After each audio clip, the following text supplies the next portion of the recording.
కానీ ఒక మంచి పరిపాలన సాగుతున్నటువంటి తరుణంలో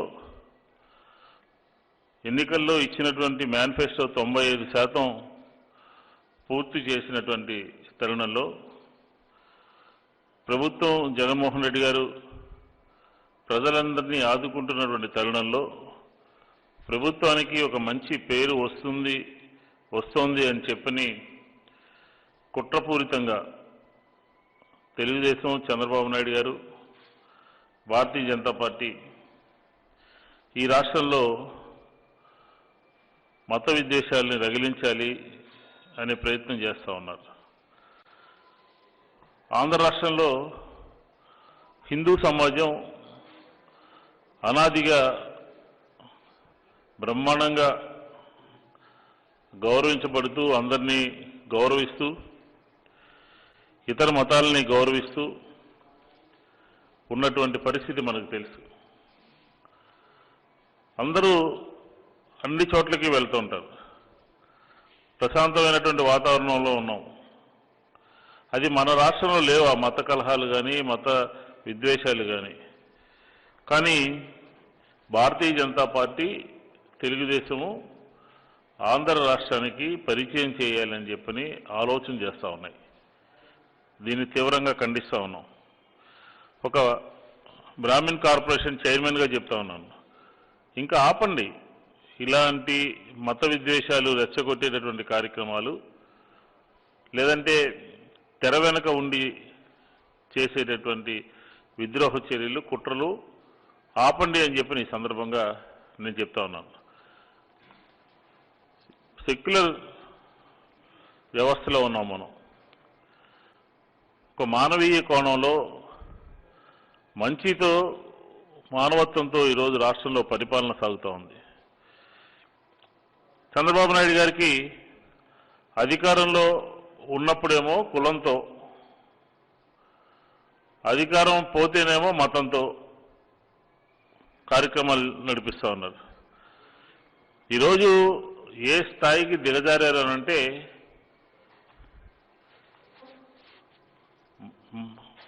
మత మార్పిళ్ళు జరుగుతున్నాయి అని చెప్పండి. రాష్ట్రంలో జరిగేది మత మార్పిళ్ళు కాదు. తెలుగుదేశం పార్టీలోంచి గ్రామ స్థాయి నుంచి రాష్ట్ర స్థాయి వరకు నాయకులందరూ కూడా వైఎస్ఆర్ కాంగ్రెస్ పార్టీలోకి కన్వెన్షన్ జరుగుతూ ఉంది. దాన్ని ఆపలేమని తెలిసి చంద్రబాబు నాయుడు గారు ఆఖరికి ఈ మతం గురించి మాట్లాడటం మొదలుపెట్టారు. నువ్వు అధికారంలో ఉన్నప్పుడు నేను ఒకటే అడుగుతున్నాను చంద్రబాబు నాయుడు గారిని, నువ్వు అధికారంలో ఉన్నప్పుడు నువ్వు డీజీపీ, ఐజీ ఇంటెలిజెన్స్, శాసనసభ స్పీకరు, జనభూమి కమిటీల్లో నాయకులు, టీటీడీ ఈఓ, మీరందరూ ఒక సామాజిక వర్గంలో లేరా? ఆ రోజు మీరు ఏ విధంగా పరిపాలన చేశారు? 14-19 మధ్య విజయవాడ నగరంలో ఈ దేవతామూర్తుల్ని నువ్వు చేసినటువంటి అపచారం అంతా ఇంత ఉంది చంద్రబాబు నాయుడు గారు. నువ్వు భారతీయ జనతా పార్టీ ఇద్దరు కలిసి అధికారంలో ఉన్నారు. ట్రాక్టర్లలో విగ్రహాలని తీసుకుని వెళ్ళి ఊరు బయట చెత్తలో పడేసినటువంటి సంస్కృతి నీది. అధికారికంగా విజయవాడలో గుళ్ళు కొట్టేసినటువంటి ప్రాంతానికి కోతవేటి దూరంలోనే నువ్వు ఉన్నావు. అది ప్రభుత్వము టీడీపీ బీజేపీ కలిసి ఆ రోజు చేసి ఏమీ మాట్లాడకుండా ఈరోజు ఊరికి దూరంగా ఉన్నటువంటి విగ్రహాలు, అర్ధరాత్రి చీకట్లో జరిగినటువంటి సంఘటనలకి ప్రభుత్వం మీద బురద జల్లేటటువంటి కార్యక్రమం నువ్వు తీసుకుంటున్నావంటే ఏ స్థాయిలో నువ్వు దిగజారిపోయావో అర్థమవుతోంది. సదావర్తి భూములు అమరావతి అని చెప్పేటటువంటి మీరు ఈ సదావర్తి భూముల్ని మీరు కాదా కొట్టేయాలని చెప్పి ప్రయత్నం చేసింది? మీరు కాదా అమ్మవారి గుడిలో క్షుద్ర పూజలు అధికారం నిలబెట్టుకోవడానికి క్షుద్ర పూజలు, శ్రీకాళహస్తిలో క్షుద్ర పూజలు, అలాగే తిరుమల తిరుపతిలో 1000 కాళ్ళ మండపం కూల్చింది ఎవరండి? ప్రభుత్వము ఉద్దేశపూర్వకంగా చేసినటువంటి సంఘటనలు పోయిన 14-19లో జరిగినాయి. వాటి గురించి మాట్లాడకుండా వాటి గురించి ప్రజలకు సమాధానం చెప్పు. ఈరోజు నువ్వు రేపు ఉదయం 11 గంటలకి నీ ప్రభుత్వ హయాంలో నీ అధికార మదంతో ప్రభుత్వమే ఉద్దేశపూర్వకంగా మున్సిపల్, పోలీస్, రెవెన్యూ ఆ రోజు ఉన్నటువంటి ప్రభుత్వ శాఖలన్నీ కూడా బలవంతంగా తీసినటువంటి గుళ్ళకి రేపు పునరుద్ధరణ కార్యక్రమం చేయడం జరుగుతుంది. రేపు ఉదయం 11 గంటలకి. నువ్వు మతం గురించి, మత మార్పిడి గురించి, ప్రభుత్వం గురించి మాట్లాడేటటువంటి నైతిక హక్కు నీకు లేదు. చంద్రబాబు నాయుడు గారు కానీ అలాగే బీజేపీకి సంబంధించినటువంటి దియోదర్ గాని వీళ్ళిద్దరు కూడా సిద్ధహస్తులు. ఈ కుట్రలు, కుతంత్రాలు, ప్రజలకి రెచ్చగొట్టేటటువంటి కార్యక్రమాలు వీరిద్దరు కూడా సిద్ధహస్తులు అని చెప్పిన ఈ సందర్భంగా నేను తెలియజేస్తా ఉన్నాను. నువ్వు ఏనాడైనా తుంగభద్ర పుష్కరాలు జరుగుతూ ఉన్నాయి, మొన్న జరిగినాయి. నువ్వు కానీ నీ కొడుకు కానీ ఆ వైపు చూశారా అని చెప్పి నేను ప్రశ్నిస్తా ఉన్నాను. నువ్వు హిందూ మతం గురించి పెద్ద ఎత్తున గొంతు చించుకుని మాట్లాడుతూ ఉన్నావు. నువ్వు అమరావతి గురించి, అమరావతి డిజైన్లో అమరేశ్వరుని ఎందుకు పెట్టలేదు?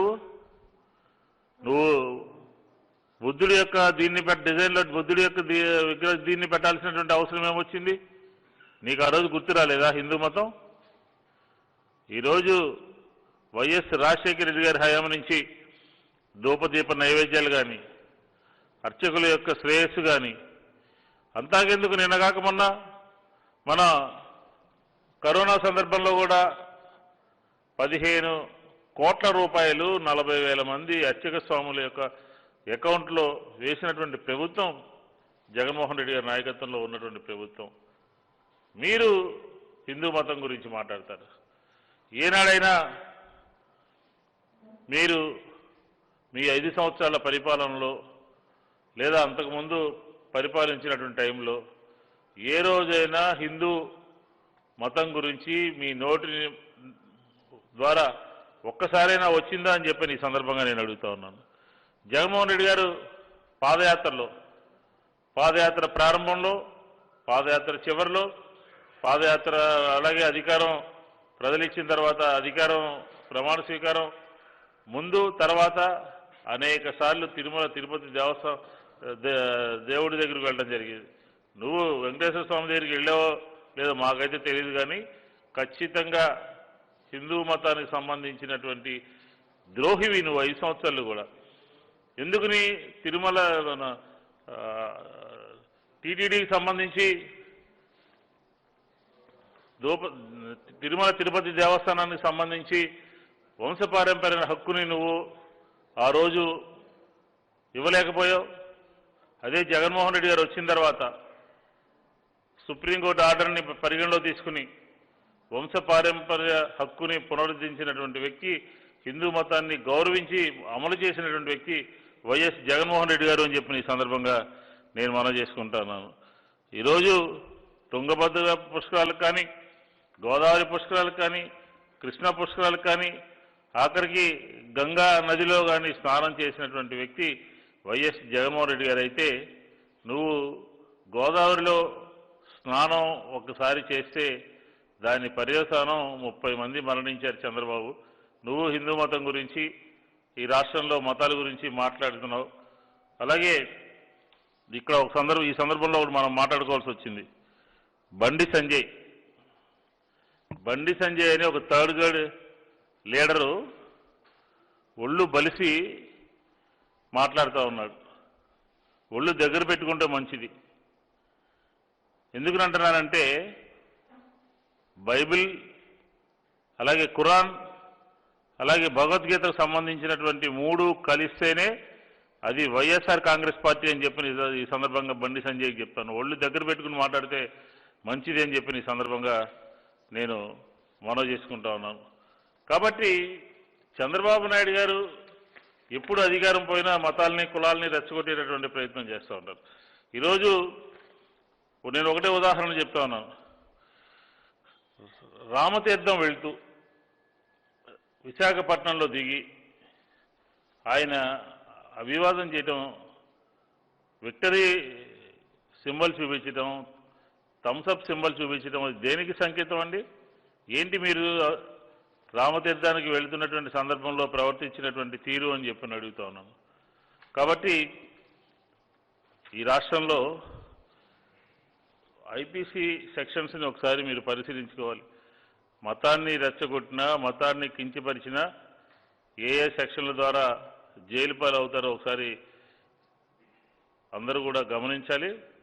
ఈ రాష్ట్రం మొత్తంలో ఈ వ్యవహారంలో ఒక్క చంద్రబాబు నాయుడు గారిని లోపలేస్తే రాష్ట్రం అంతా కూడా ప్రశాంతంగా ఉండేటటువంటి పరిస్థితి మనకి కనపడుతుంది అని చెప్పి ఈ సందర్భంగా నేను చెప్తా ఉన్నాను. ఈ రాజశేఖర రెడ్డి గారి హయాం నుంచి జగన్మోహన్ రెడ్డి గారి హయాం వరకు కూడా హిందూ మతాన్ని పూర్వవైభవం తీసుకురావటం, హిందూ మతాన్ని కాపాడేటటువంటి ప్రయత్నం జరుగుతుంది. ఆ రోజు 7 కొండలకు సంబంధించి 2 కొండలు జీవో ఇచ్చిన దాన్ని సవరించి తిరుమల తిరుపతి దేవస్థానానికి 7 కొండలు ఉండే విధంగా హక్కుని రాజశేఖర రెడ్డి గారు కల్పించినటువంటి మాట మనం ఇక్కడ గుర్తుపెట్టుకోవాల్సినటువంటి అవసరం ఉన్నది అని చెప్పి ఈ సందర్భంగా నేను మనవి చేసుకుంటున్నాను. కాబట్టి ఇలాంటి కార్యక్రమాలు మీరు ఇక మానుకోవాల్సినటువంటి అవసరం ఉంది. ఇది ప్రజలు అసహించుకుని చేతికరించుకునేటటువంటి పరిస్థితుల్లో మనం ఉన్నాము అని చెప్పని, మీరు ఉన్నారు అని చెప్పిన విషయాన్ని మీరు ఒకసారి గుర్తుపెట్టుకోవాలి. కాబట్టి ఈరోజు నేను ఒకటే చెప్తున్నాను, ఆంధ్ర రాష్ట్రంలో హిందూ ధర్మాన్ని కాపాడి హిందూ ధర్మాన్ని పరిరక్షించేటటువంటి బాధ్యత ప్రభుత్వం ముందుంటుంది. అలాగే గ్రామ స్థాయిలోనూ, జిల్లా స్థాయిలోనూ, రాష్ట్ర స్థాయిలోనూ అన్ని మతాల వారు కలిసి ఉండే విధంగా, లేకపోతే ఈ దేవాలయ వ్యవస్థకి మరింతగా భద్రత కల్పించే విధంగా ఈరోజే ఒక జీవో కూడా రాబోతున్నట్టుగా నాకు సమాచారం ఉంది.